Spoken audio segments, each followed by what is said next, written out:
루펜 여러분, 이그스 칼럼에 오신 것을 환영합니다. 이번 영상도 루키 선수들을 주목해 보겠습니다. 축구팬이 보는 야구라는 제목으로 된 쇼츠를 본 적이 있는데요. 그 내용 중 하나가 유스 시스템 개념이 약한 것 같다는 이야기가 있었습니다.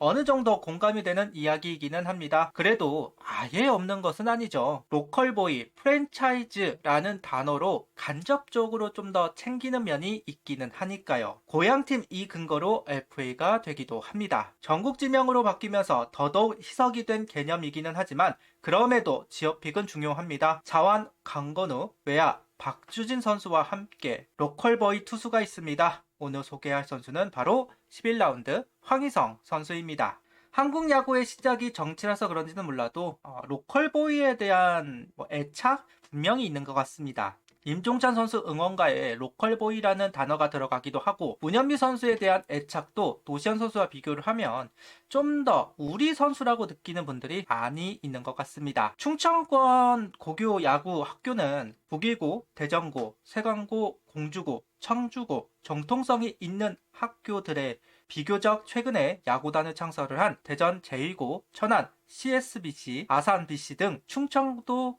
야구부가 많이 늘어났습니다. 그런 면에서 주말리그 권역도 나누어졌다고 합니다. 충청권과 충청 전북권으로 팔은 안으로 긋는다고 저도 여러 유망주 선수들이 있으면 충청도 학교를 좀 응원하게 되고 충청도 학교 선수들이 많이 지명이 되면 그렇게 기쁘더군요. 참 잘했으면 좋겠다는 생각이 드는 것은 어쩔 수 없는 것 같습니다. 26시즌 춘천고 유망주 세 선수가 입단을 했습니다. 앞서도 이야기하였듯 북일고를 졸업한 강건우 선수, 대전고를 졸업한 박주진 선수, 그리고 오늘 소개할 공주고 황희성 선수입니다. 개인적으로 지명이 될 선수를 예측했던 영상에서 저는 강건우 선수와 황희성 선수를 주목했었습니다. 그 두 선수를 지명 선수로 이야기를 한 적이 있었는데 정말로 지명이 되니까 참 기분이 좋기는 하더군요. 기쁜 마음이 드는 건 어쩔 수가 없었다. 그만큼 주목을 받을 만한 공을 던지는 선수들입니다. 두 선수 모두 부상이 있었던 것으로 보여지죠. 강건우 선수도 그렇고 황희성 선수도 마찬가지.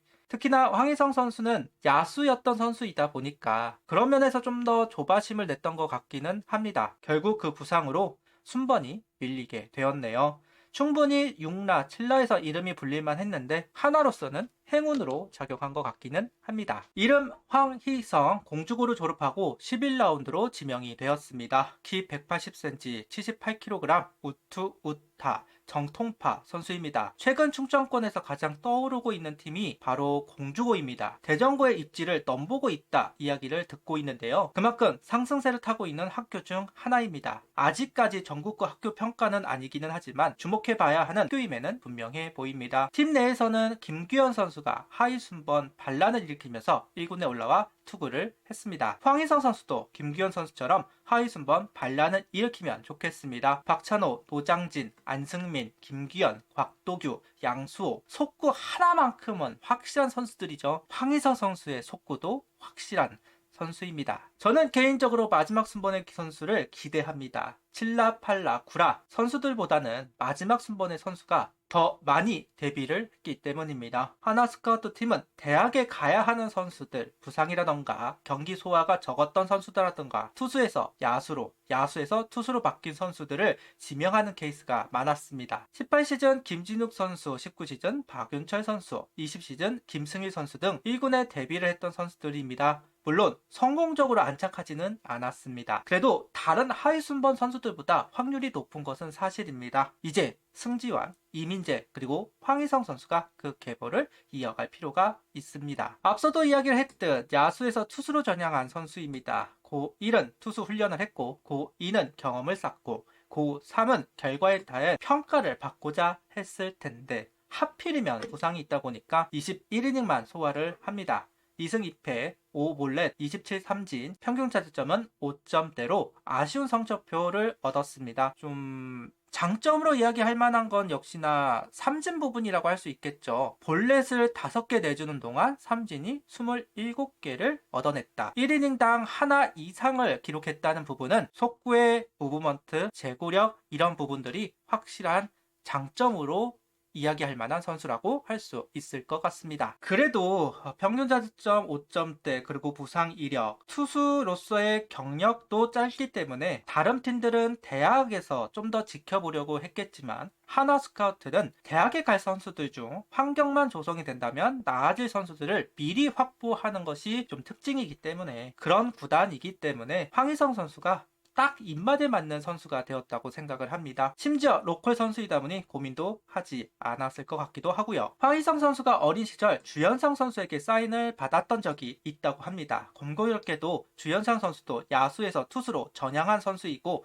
팀에 남아있는 공주고 선배 김규현 선수도 야수에서 투수로 전향을 한 선수입니다. 인연이 또 이렇게 이어져 가네요. 김규현 선수는 상무에 있고 주현상 선수는 1군이라 서로 만날 수 있을까 하는 생각이 들기는 하지만 이 인연이 황희성 선수가 성장을 하는데 도움이 되면 좋겠다는 생각을 해봅니다. 어쨌든 투수 전향 성공을 한 두 선수이니까요. 한 인터뷰에서 최고 구속 147km를 찍었다 그러고 변화구는 슬라이더, 커브, 스플리터를 구사한다고 합니다. 이런 부분은 김규현 선수랑 참 비슷해 보이죠. 김규현 선수도 고등학교 시절 구속이 146에서 147을 찍었고 스플리터를 구사한다는 점 때문에 지명이 되었었는데요. 황희성 선수도 비슷한 길을 걸어가고 있는 것 같습니다. 각이 큰 슬라이더를 던졌었는데 올해는 커브로 대체를 하였고 짧게 떨어지는 슬라이더로 구종을 바꿨다고 이야기하고 있습니다. 승부욕이 강한 편이라 좌우 타자 가르지 않고 몸쪽 승부를 펼칠 줄 안다는 것과 한 번도 다치지 않는 폼이 장점이라고 했는데 부상을 당했고 몸쪽을 두드릴 수 있다는 건 정말 큰 메리트입니다. 승부를 할 줄 안다는 것이고 싸움딱 기질이 있다는 것이니까요. 그래야 프로에 왔을 때 좀 더 강한 공을 던질 수도 있고요. 그런 면에서 이 부분은 장점이라고 말할 수 있을 것 같습니다. 항상 마운드에서 이번 이닝만 막자는 마음으로 실점하지 말자는 생각으로 던진다고 이야기를 합니다. 스카우트 팀도 이런 부분들을 장점으로 보았는지 현재 팔꿈치 수술을 했지만 빠른 팔스윙과 변화구 감각이 좋은 투수라고 소개를 했습니다. 모든 케이스는 아니기는 하지만 야수 출신 투수들은 유독 제구력이 좋다는 평가가 있습니다. 쿠세라고도 하죠. 투구 버릇이 없기 때문에 깨끗한 상황이다. 그런 부분 때문에 오히려 치기 편하다고 하는 타자들도 있기는 하지만 어쨌든 투구 버릇이 없기 때문에 좀 더 제구질을 잡는 데에는 수월하게 잡는다는 이야기 있기는 합니다. 그리고 변화구를 상당히 빠르게 늘리는데요. 편견이 없으니까 일단 던져보고 나한테 맞는 것을 찾아야 하다 보니까 다양한 궤적의 공들을 던져보면서 자기 것을 찾는데 두려움이 없습니다. 어차피 투수로 공을 던지는 것 자체가 모험이기 때문에 변화구를 늘리는 모험도 크게 걱정을 안 한다는 것이죠. 이런 부분이 야수 출신 투수들에게 나타나는 특징이라고 합니다. 제구력이 비교적 좋다. 변화구를 좀 더 많이 가져간다. 우리 팀에서는 주현상 선수가 딱 그런 케이스입니다.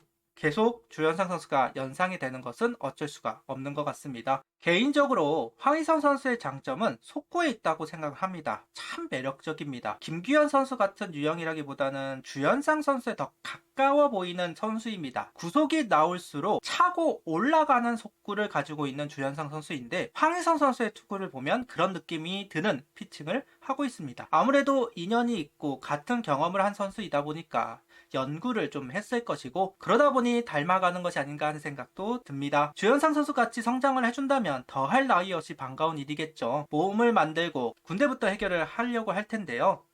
올 시즌 제대를 한 박재규 선수의 성장 루트를 탈 것으로 보이기는 합니다. 그 시간 동안 좀 더 투구가 단단해졌으면 좋겠습니다. 예전 김지현 선수도 그렇고 투수 전향을 하고 5년 정도 지났을 때 이제야 투수처럼 던지는 것 같다는 이야기를 한 적이 있습니다. 야수가 피칭을 하면 공에 힘을 실어내는 지면 발력을 착실하게 이용하는 부분들이 잘 이루어지지 않기 때문에 구위변에서 손색이 있다는 평가가 있기도 한데요. 이게 이제 야수 출신의 단점이죠. 그래서 야수 출신들이 구속이 안 나오면 경쟁력을 잃어버린다라고 이야기를 듣기도 합니다. 이런 부분은 보완을 할 필요는 있을 겁니다. 체력적인 고등학교 때는 어느 정도 제구력만 가지고 있어도 이겨나갈 수 있습니다. 퓨처스도 마찬가지입니다.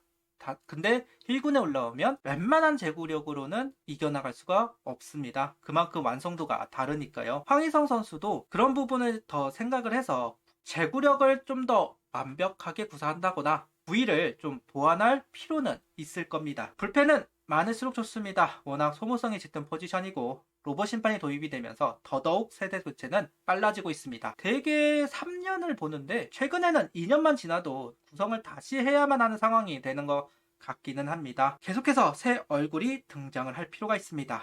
황희성 선수는 당장 1군에 합류는 되지는 않겠지만 26시즌 퓨처스에서 얼굴을 볼 수 있어야만 할 겁니다. 그래야 구단에서도 황희성 선수에 대한 계산을 하기 시작할 테니까요. 잘해주면 좋겠네요. 구독, 좋아요, 알림 설정 부탁드리며 영상을 봐주셔서 감사합니다.